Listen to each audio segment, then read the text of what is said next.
Bonjour, moi je suis Alex Serabian, donc je suis géologue à la base pour apporter mes connaissances sur les pierres, l'histoire de la Terre, sur les sédiments. Et donc en particulier maintenant je travaille sur tout ce qui est les sédiments qui recouvrent les vestiges pour essayer de comprendre d'où il vient, comment il s'est déposé là, comment il s'est accumulé là, dans le but de caractériser les paysages, de mieux comprendre l'évolution des paysages et la relation entre l'homme et l'évolution de la nature. Voilà, j'étudie un peu tout ça. Alors moi, en tant que passionné de la terre, des sédiments, c'est pas forcément là où il y aura le plus de vestiges que ça va être le plus intéressant pour moi.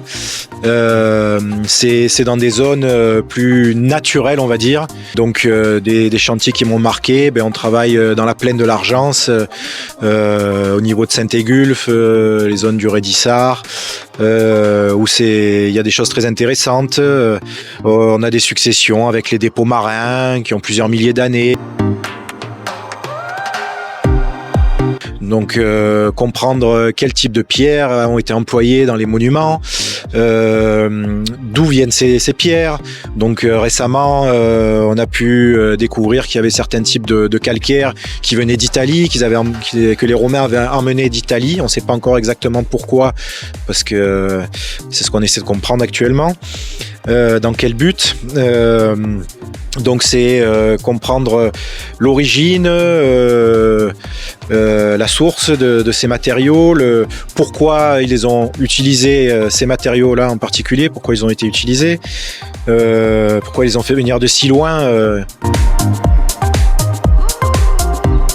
Je lui dirais de se rapprocher d'archéologues. Et donc il y a des études en géographie physique, ce qu'on appelle, pour devenir géomorphologue.